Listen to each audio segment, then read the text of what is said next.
மத்திய அமைச்சர் ஜெய்சங்கர் பாகிஸ்தான் பிரதமர் ஷபாஸ் ஷெரீஃபுடன் அமெரிக்க வெளியுறவுத்துறை அமைச்சர் தனித்தனியே பேச்சுவார்த்தை நடத்தியிருக்கின்றனர். பதற்றத்தை தணிக்க வேண்டியதன் அவசியத்தை வலியுறுத்தி இரு தரப்பிலும் பேசியிருக்கிறார் மார்கோ ரூபியோ.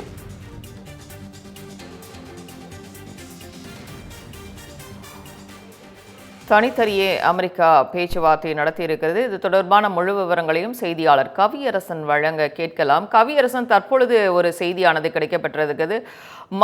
நம்மளுடைய ஜெய்சங்கர் பாகிஸ்தானோட பாகிஸ்தானோட அமைச்சர்களோட பேசுவதற்காக அமெரிக்கா தற்பொழுது தனித்தனியே பேச்சுவார்த்தை நடத்தியிருக்கிறது. அதாவது இந்தியாவில் தரப்புல ஜெய்சங்கரோடையும் பாகிஸ்தான் பிரதமர் ஷபாஸ் ஷெரீஃபுடனையும் அமெரிக்க வெளியுறவுத்துறை தனித்தனியே பேச்சுவார்த்தை நடத்தி இருப்பதாக தற்பொழுது செய்தியானது கிடைக்கப்பட்டிருக்கிறது. இது தொடர்பான முழு விவரங்கள் என்ன?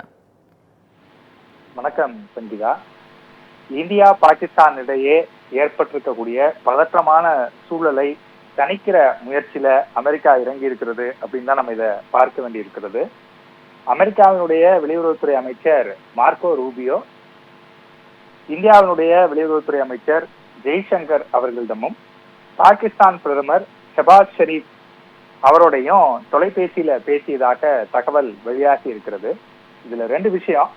ஷபாஸ் ஷெரீப் தலைமறைவாயிட்டாரு, குடும்பத்தோட பதுங்கு கூலியில இருக்கிறாரு அப்படிங்கிற தகவல் எல்லாம் வெளியில வந்தது. அவர் எங்க இருக்காருன்னே தெரியல, எந்த இடத்துல இருக்காருன்னே தெரியல, பதுங்கு கூலியில பதுங்கி இருக்கிறாரா அல்லது குடும்பத்தோட வெளிநாட்டுக்கு தப்பி சென்று விட்டாரா, இந்த மாதிரியான விஷயங்கள்லாம் தெரியல அப்படின்னு சொல்லப்பட்டது. இந்த நிலைமையில அவரோட அமெரிக்க வெளியுறவுத்துறை அமைச்சர் பேசி இருப்பதாக ஒரு செய்தி கிடைக்கப்பட்டிருக்கிறது. எனவே அவங்க ஏதோ ஒரு வகையில ஷபாஸ் ஷெரீப்பை கான்டாக்ட் பண்ணியிருக்காங்க அப்படிங்கிறத நம்மளால புரிஞ்சுக்க முடியுது. இதனுடைய நோக்கம் நிச்சயமாக ரெண்டு நாட்டுக்குள்ளே ஒரு ஃபுல் ஃபிளெஜ்டான போர் நடந்துடக்கூடாது. ஏன்னா எஸ்கலேஷன் ஆகிட்டே இருக்குது. பாகிஸ்தான் தரப்புல தொடர்ந்து தாக்குதல் நடத்த நம்ம அதுக்கு பதிலடி கொடுக்க வேண்டிய நிலைமைக்கு தள்ளப்படுறோம், வேற வழியும் இல்லை. அதனால போர் ரொம்ப இன்டென்ஸ் ஆகிறத அமெரிக்கா உணர்ந்திருக்கிறது. எனவே இரு நாடுகளுக்கு இடையில அமைதியை ஏற்படுத்த ஒரு முயற்சியாகத்தான் இந்த பேச்சை நம்ம புரிஞ்சுக்க வேண்டியிருக்கு. ஏற்கனவே அமெரிக்க வெளியுறவுத்துறை அமைச்சரை பொறுத்த வரைக்கும் நாங்க இதுல மத்தியஸ்தம் பண்றதுக்கு தயாராக இருக்கோம் அப்படின்னு அவர் சொல்லியிருந்தார். ஆனா இந்தியாவை பொறுத்த வரைக்கும் பாகிஸ்தானுடனான பிரச்சனையில மத்தியஸ்தத்தை இந்தியா என்னைக்குமே விரும்பினது கிடையாது. குறிப்பாக காஷ்மீர் பிரச்சனையில இன்னொரு நாடு பேசுறத இந்தியா என்னைக்குமே விரும்பினது கிடையாது. எனவே ராணுவ ரீதியான நடவடிக்கைகளை ராணுவ ரீதியா நாங்க எதிர்கொள்வோம் அப்படிங்கறதா இந்தியாவுடைய ஸ்டாண்டாக இருக்கிறது. பயங்கரவாதமாக இருக்கட்டும் அல்லது பாகிஸ்தான் ராணுவம் தாக்குதல் நடத்தினாலும் அதை நாங்க ராணுவ ரீதியாகவே சந்தித்துக்கிறோம். ஏன்னா அவங்களோட டிப்ளமேட்டிக்கா பேசுறதுல எந்த பயனும் இல்லை அப்படிங்கிறது கடந்த காலத்துல தெரிய வந்திருப்பதாக மத்திய அரசாங்கம் ஏற்கனவே சொல்லியிருக்கிறாங்க. ஏன்னா எப்பவுமே இந்தியாவை பொறுத்த வரைக்கும் நாங்க போற விரும்புறது இல்ல, இது எங்கள் மீது திணிக்கப்பட்ட ஒரு தாக்குதல் தான், நாங்க பதிலடி கொடுக்க வேண்டிய நிலைமைக்கு தள்ளப்பட்டோம் அப்படிங்கிறது தான் இந்தியாவுடைய ஸ்டாண்டு. எனவே பாகிஸ்தானுடைய பேச்சுவார்த்தை நடத்தி கிட்டத்தட்ட 50 வருஷமா பேசிட்டு தான் இருக்கோம் இந்த பிரச்சனை தொடர்பா. இருந்தாலும் பாகிஸ்தான் எல்லை தாண்டிய பயங்கரவாதத்தை ஆதரிப்பதை நிறுத்தவில்லை அப்படின்னு இந்தியா தொடர்ந்து சொல்லிக்கிட்டே இருக்கிறாங்க. அது மட்டுமல்ல, இந்தியா மீது தாக்குதல் நடத்துவதற்கு திட்டம் போட்டு கொடுப்பதே பாகிஸ்தான் ராணுவம் தான், அந்த நாட்டினுடைய உளவு அமைப்பான ISI தான். அப்படிங்கிறப்ப அவங்களோட பேச்சுவார்த்தை நடத்துறதுல எந்த பயனும் இல்லை அப்படிங்கிறதா தற்போது இந்தியா இருக்கக்கூடிய நிலைப்பாடு. எங்களுக்கு வேற வழி இல்லை, நீங்க எங்களை அடிச்சீங்கன்னா நாங்க உங்களை திரும்ப அடிக்கணும் அப்படிங்கிறது தான் எங்களுடைய நிலைமை, வேற என்ன பண்றது அப்படின்ற இடத்துல இந்தியா இருக்கிறாங்க. ஆனா அமெரிக்காவை பொறுத்த வரைக்கும் அவங்களுக்கு குறிப்பாக இந்தியா மிக மிக முக்கியமான ஒரு நாடாக இருக்கிறது வர்த்தக ரீதியாக. இந்த போரால வர்த்தகம் பாதிக்கப்படக்கூடாதுங்கிறது ஒண்ணு.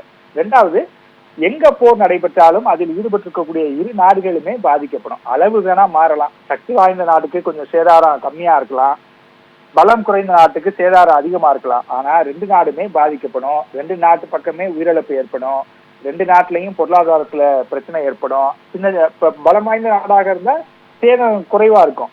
இதே பலம் குறைந்த நாடு அப்படிங்கிறப்ப முற்றிலுமாக அந்த நாட்டினுடைய பொருளாதாரம் பாதிக்கப்படும். ஏன்னா ஒவ்வொரு ஆயுதமும் கோடிக்கணக்கில் செலவு செய்து வாங்கப்பட்டது. அதே சமயத்துல வீரர்களுடைய உயிரிழப்பும் இருக்கு, பொதுமக்கள் மீது தாக்குதல் நடத்தப்பட்டு அவர்கள் மீதும் உயிரிழப்பு ஏற்படலாம். இந்த மாதிரியான விஷயங்கள் எல்லாம் கருத்தில் கொண்டு அமெரிக்கா நீங்க ரெண்டு பேரும் பேசி ஒரு முடிவுக்கு அமைதியான ஒரு நிலைமைக்கு வாங்க அப்படின்னு சொல்றாங்க. இதுல இன்னொரு முக்கியமான விஷயம் என்ன அப்படின்னா, இந்தியாவுக்கு சப்போர்ட்டா இப்போ ஒரு இன்னொரு நாடு வர்றாங்க, பாகிஸ்தானுக்கு சப்போர்ட்டா இன்னொரு தேர்ட் பார்ட்டி வர்றாங்க அப்படின்னா இது இரு நாடுகளுக்கு இடையிலான போர் அப்படிங்கிறத தாண்டி பிராந்திய அளவிலான போராகவோ அல்லது அதை விட பெரிதாகவோ மாறிவிடுவதற்கான வாய்ப்புகள் இருக்கிறது. அதற்கான சான்சஸ் குறைவு என்றாலும் கூட அப்படி நடக்காது அப்படின்னு நம்மளால உறுதியா சொல்ல முடியாது. அதனால ஒரு வல்லரசு நாடு அப்படிங்கிற அடிப்படையில, இரு நாடுகளோட வர்த்தக ரீதியா உறவு வைத்திருக்கிற நாடு அப்படிங்கிற அடிப்படையில, அது மட்டுமல்ல இந்தியாவோட நல்ல நட்புறவுல இருக்கிற நாடு அப்படிங்கிற அடிப்படையிலையும் அமெரிக்கா இரு நாட்டை சேர்ந்தவர்களிடமும் பேசி இருக்கிறது. இதுல நீங்க பேசி ஒரு முடிவுக்கு வாங்க அப்படின்னு சொல்லியிருக்கிறாங்க. ஆனா நம்மை பொறுத்தவரை பேச்சுவார்த்தைக்கு வாய்ப்பு இல்லை அப்படிங்கிற மாதிரிதான் தெரியுது. ஒருவேளை பாகிஸ்தான் தாக்குதலை நிறுத்திட்டு அதற்கப்புறம் வேணா நாங்க இனி பண்ண மாட்டோம், ஊடுருவலை பண்ண மாட்டோம் அப்படின்னு அவங்க ஒரு முடிவுக்கு வந்தா வேணா அது போன்ற நிகழ்வுகள் நடப்பதற்கான வாய்ப்புகள் இருக்கிறது. ஆனா அதற்கான சான்ஸ் மிக மிக குறைவு அப்படின்னு தான் நம்ம பார்க்க வேண்டி இருக்கிறது. சங்கீதா மக்களே, thank you for overwhelming response. நம்ம G Square Aranya record breaking success of phase 1 sold out, அதுவும் வெறும் 56 hoursல. உங்களுக்காக இப்ப phase 2 is open now. Launching G Square Aranya at Poru, bang on Chennai bypass service road. Villa plots ranging from 800 to 3,800 square feet. Price on request only. To know more details, call 89399 89393.